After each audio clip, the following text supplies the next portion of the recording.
All right, next video in transoceanic exploration. We're kind of starting in a weird place because where I left off was talking about Portugal's trade post empire, yeah, where basically this is what their empire looks like, sort of. Okay, so it looks like they actually own all of this land. They don't. They own some of it. They own like some of it, Kilwa, but again, they make friends with the Matamba, but they don't actually own all of it. They own where their trade posts are. Okay, the same with India, and the same here. This right here matters for what's coming next. So these islands here, today we think of it as Indonesia, okay? But back then they called them the East Indies because they're east of India, or they called them the Spice Islands, okay? And if you look, Portugal actually has a pretty decent chunk of the East Indies, okay? However, look at what they really dominate. They dominate trade around the Indian Ocean. Do you see that?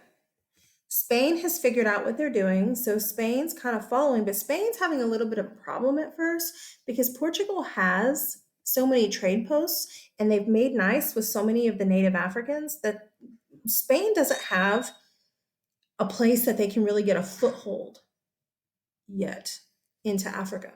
Okay? Well, we have a country. Oh, that's just an up close of Indonesia. Sorry. We have a country that comes out of nowhere. We actually haven't talked about the Netherlands at all yet. We will. We will. But the Netherlands is up here. Okay? At this point in history, some of it is actually Spanish owned. I'm going to talk about it later, but some of it's actually Spanish owned and some of it isn't. All right. You hear people all the time call the Netherlands Holland. It's called the Netherlands, but the people are called the Dutch. Okay. It's up here. It's a tiny little bitty country. I mean, compared to the other places, it's little.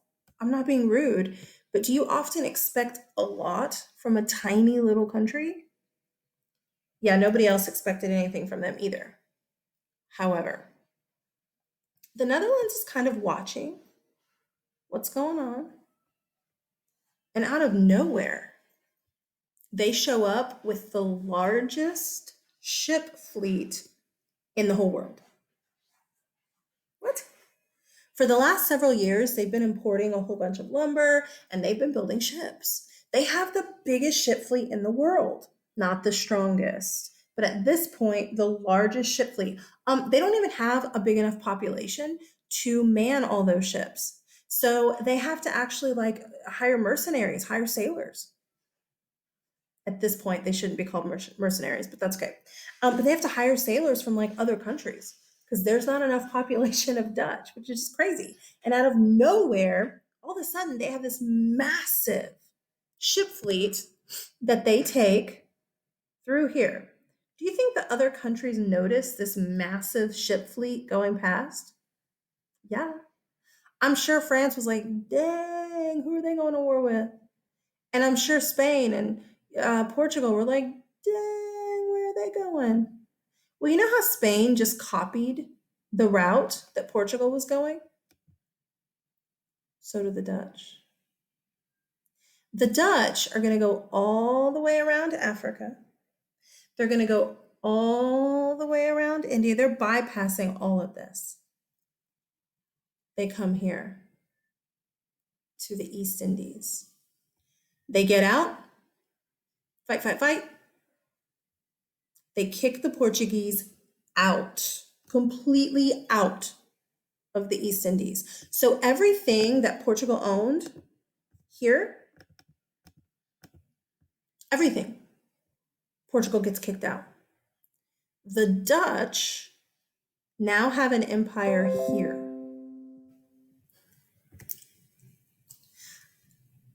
I know what she's posting about. You guys know Miss Cranford. She's one of our teachers, one of your math teachers. Okay. We just found out that our concert that got canceled this summer because of stupid COVID, we just found out the new dates for next summer for 2021. I'm excited.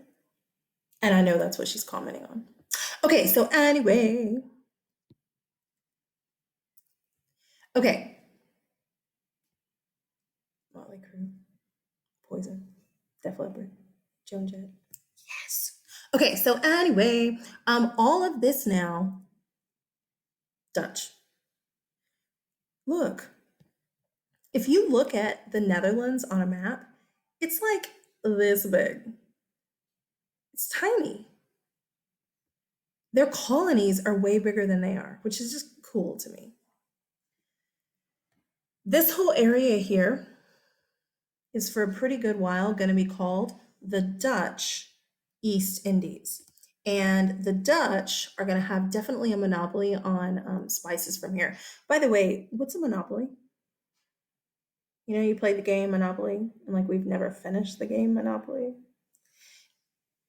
You're the only people that can trade it, basically. Okay? So,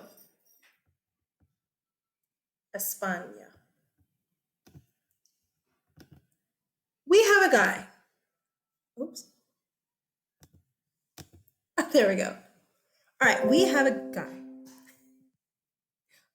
I know her too. I know what she's commenting on too. Okay, so we have a guy, Christopher Columbus. Okay, you all know Christopher Columbus. Columbus sailed the ocean blue in 1492. Okay, okay, listen. Portugal is who like trained Columbus. He went to that school. Where's Columbus from? Portugal? Spain. Columbus is actually Italian, and people never seem to know that. Columbus is Italian, okay? He wants to do something interesting. What, okay, I was gonna say what he doesn't want. Let me do what he wants. Let me make my big old head a little bit smaller. Okay. To trade over here and to trade over here with China. Portugal is going around Africa, yeah, trading with all of this, and then they're able to get through here and trade up here. Now, they don't control the East Indies anymore, but they can still come up here and trade with China and this southern island in Japan. Okay? Columbus says, hey, Portugal, why don't we go west to get to the east? Look at the map. This is what they knew existed. Yes, the Vikings knew about Nova Scotia up here. But does he think that all of this land is here? No. He says, why don't we just sail around the world and it'll get us to this side? He says, now I'm not trying to stop trade here. He says, we need to keep that up, definitely. But why not also have some men going straight west to get to the east? Okay, listen, I've told you all year, but one of the I like to destroy all your stupid little, that's not true in history stories. This is another, that's not true. I've told you all year. Nobody thought the world was flat, except for like the lowest of the lowest of the low peasants. Sorry, lowest of the low peasants. Nobody believed the world was flat. I already told you, the Greeks already knew the world was flat. Oh, was round. Sorry, they already knew the world was round. A Greek man, Eratosthenes, already figured out the circumference of the earth. You don't figure out circumference of something that's flat. You figure out line. Circumference means circle. They knew the world was round. All that crap that you're taught in like second grade. Columbus was told that he couldn't go by the Portuguese because he would fall off the side of the earth. Ah! Why do teachers teach that in elementary school? Because it's not true. Columbus didn't think he'd fall off the side of the earth. Portugal, the king and queen, didn't think he would fall off the side of the earth. He goes to the royalty and says, hey, what about this idea? We go west to get to the east. And they say, dude, that's a good idea. Except there's a problem. How many ships do you need? Columbus says, well, I'm not real sure because I don't really know how long it's going to take.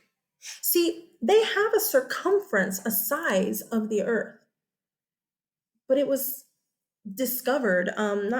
calculated. It was calculated like, okay, we're in 1492, like 3,000 years ago by this time. And it's a little bit inaccurate. It's not way off. It's about 185 miles short. Okay?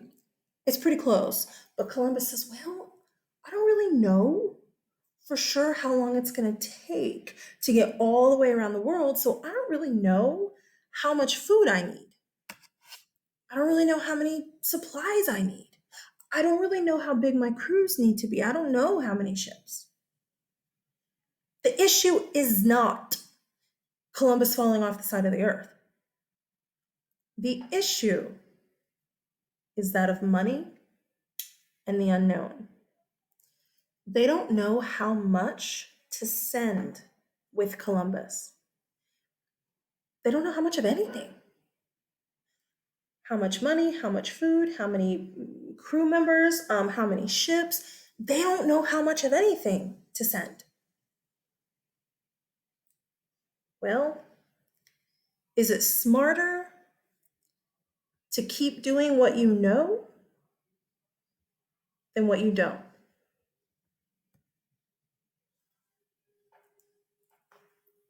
The Portuguese king said, I think it's a really cool idea, but I don't want to risk it.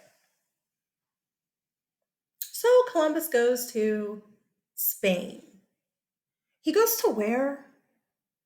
Spain? Does Spain exist at this point? Yes. Okay, look. What we have been looking at as far as Spain has actually been a bunch of like divided Spanish kingdoms. Okay, the two biggest being Castile here and Aragon here. Do you remember Henry VIII was married to Catherine of Aragon? That's actually after that, but it's okay. Um, After this, sorry. Anyway, what happens is this. You have the princess of Castile marry the prince of Aragon. Okay, and Aragon actually is these islands here, all the way out to here. So it's kind of a weird empire like this. Okay, so the princess Isabella marries the prince Ferdinand, and their marriage unites Castile and Aragon. Well, they're both Spanish people. Like not just those two, but I mean the peoples that live in this area. They're all Spaniards. So instead of calling it the Kingdom of Aragon or the Kingdom of Castile, they call it Spain because they're all Spaniards. So we do have now a united Spain.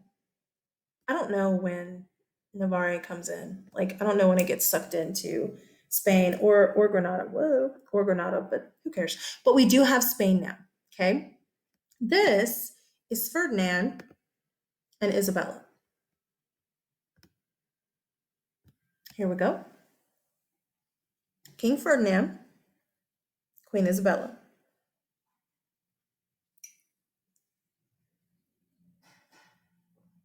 Okay. Ferdinand and Isabella, King and Queen of Spain. Columbus goes to them and he does his whole spiel. Hey guys, instead of going around Africa, let's go straight to, okay, And again, I shouldn't say instead because he's not saying stop that. All right. But he wants to go west to get to the east. Ferdinand says, what did Portugal say? Well, Ferdinand agrees with Portugal. There's too many unknowns. How many ships do we send you, Columbus? I don't know. Ferdinand says no to Columbus, but Queen Isabella says, whoa, wait a minute. I'll pay for it. Oops. Okay, look.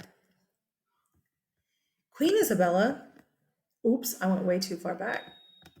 Queen Isabella, now, I know, this over here is Aragon, so is this, but Isabella's from Castile, and she definitely has the bigger area of land.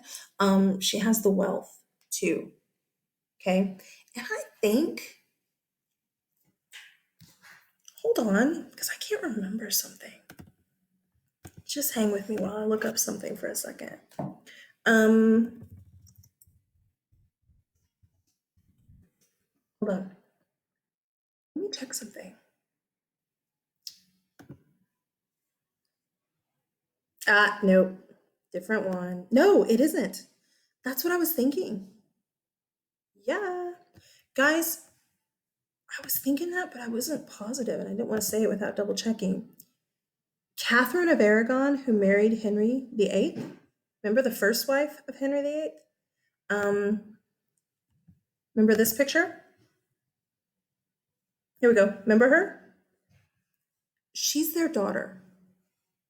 It popped into my head so that you can get some context. And again, like I know that I already talked about that before I talked about this, but that's okay. But yeah, Henry VIII married Catherine, disgraced her, divorced her. Do you remember all that? Um, these are her parents. Just so again, you can get a little bit of context. Okay. Okay, so they pay for Columbus to go. They send him kind of the bare minimum. They send him with 3 ships. You should know them from the 8th grade. The Nina, the Pinta, and the Santa Maria. They send him with 3 little ships. They're not huge ships, okay? And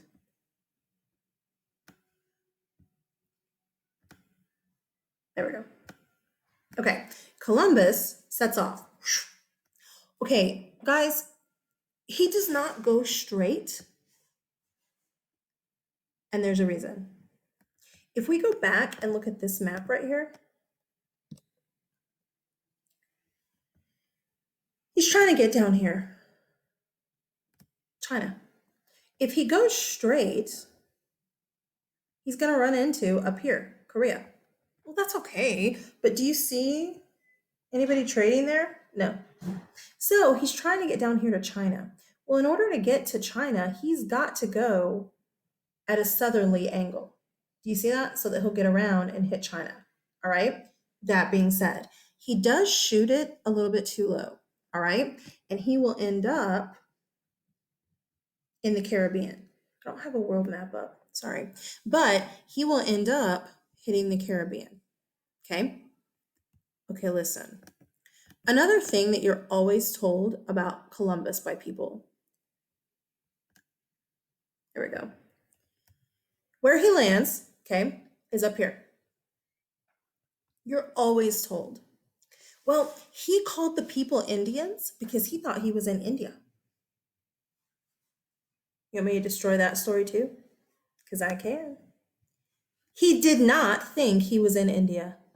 Do you seriously think that a sailor, a navigator, would have bypassed all of this and he thinks he's here? No. Guys, he thinks he's here. He thinks he has shot too low, which he did, and he thinks he's landed in the East Indies. He's not stupid. He knows that he's hit a bunch of islands. Look here, the Caribbean is a bunch of islands. Okay, so when he sees that he's hit a bunch of islands, he assumes, oh, my arrow left. I'm pushing the button. He assumes that he has landed here. This is China. Okay, he shoots a little bit too low, so he assumes he's down here somewhere in the East Indies. He names the people that live there Indians because he thinks they are East Indians. In fact, if you look at the Caribbean, a lot of people call it the West Indies. You have the East Indies over there. You have the West Indies over here, the Caribbean. Okay, Columbus will eventually do 4 different voyages back and forth, all right, thinking that he is in the East Indies. However, whenever he dies, he thinks he's successful, right? He found a route to the East Indies. Yeah, he didn't. After he dies, people are looking at maps and they're like, okay, so Columbus is all in here, right? He's mapped all of this. Okay, if we look at this, okay, this big thing,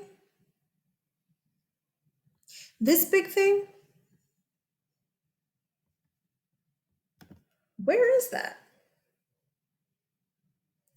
They're both groups of islands, but they're not the same. And so some of those cartographers in the Portuguese school are like, I don't think this is the same area of land. He must have found something completely new. There's another issue. They haven't found a lot of spices in the Caribbean. They found a lot of new fruits, not a lot of spices. Plus, the people are different. The Native Americans act completely different. They look completely different. They speak different. Everything's different than the peoples that live here. So eventually, after he dies, it is decided that he has discovered a whole new place. And at that moment, the race is on. Portugal and Spain, they're all racing to get over here. Portugal and Spain both claim this land. Do they have a claim? Okay, listen, before we talk about the Portuguese and Spanish claims, no, they don't have a claim. Guys, there's people already living here. You don't just get to walk into my house and just take something. I don't just get to walk into your house and put my stuff in your bedroom and go, mine, because it's already yours. Okay, excluding the fact that no, they do not have a claim because there's Native Americans there. We already know that. We understand that. I know we agree about that. But between Spain and Portugal, do they have a claim? Spain says, this is our land because we paid for him to go. We paid for it. Not once, not twice, not 3 times, 4 times. We paid for Columbus to go back and forth. Portugal says, yeah, but there wouldn't be a navigator, Columbus, without us. We taught him.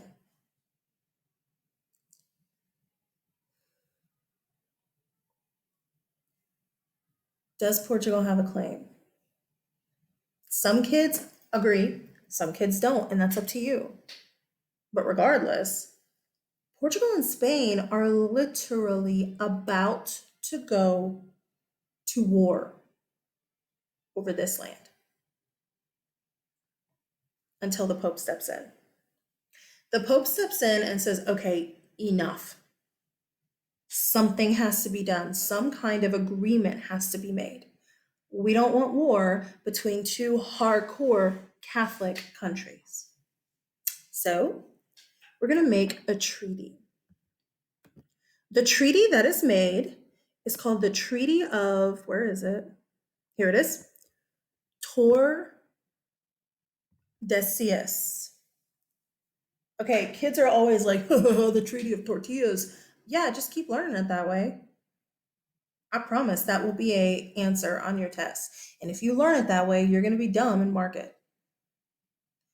Tordesillas. Okay.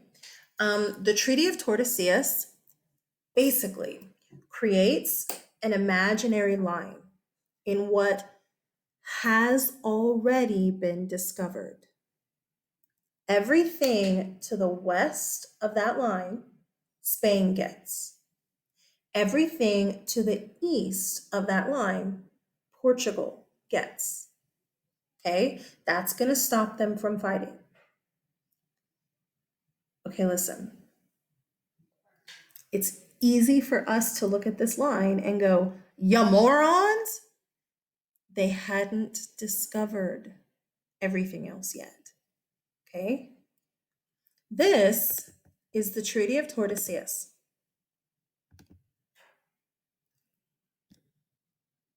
Oh, I can't make it bigger. Sorry, I can't make the picture bigger. How is that fair to Portugal? Well, Portugal didn't pay for it. Okay, so Portugal says, okay, look, there's islands down here, and they're tiny. There's islands down here. We already have this. So why don't we just keep the sphere of influence right here?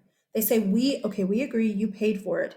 You take the bigger islands over here, which has been discovered. Remember, guys, none of this has been discovered by them yet. They don't know this is here. They have no idea. What they're dividing is this. Okay? So the line, Portugal gets everything to the east, which is basically Brazil. Spain is going to get everything to the west. But again, remember, they haven't discovered it yet. So what that means is Spain will have the Aztec, who have a lot of gold. They'll have the Maya. They'll get the Inca, who have a lot of gold. Eventually, they'll get up here, California, Florida. In theory, they have all this. They won't really. England will settle here with the Dutch up here. And then France is going to come in up here. And England's up here a little bit too, around Hudson Bay. But France is going to come up here into Canada and then down the Mississippi to New Orleans. Okay. But Portugal's left with Brazil. Brazil has some really great natural resources. I mean, the Amazon, giant anacondas, tarantulas as big as my head. Yes. At first, the Portuguese are like, crap. Now, of course, later the natural resources are like people know how to get to it and stuff. But, and guys, still to this day, down here mostly speaks a version of Spanish, but not Brazil. Brazil doesn't speak Spanish. They speak a version of Portuguese. If you go and try to speak Spanish, it's not the same language. Okay?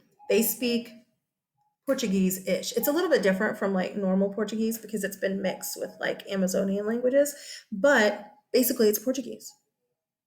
And we now are not going to have any more fights. Right? Yeah, baloney. All right, next video, we'll talk about the conquistadors. Well, just a few of them.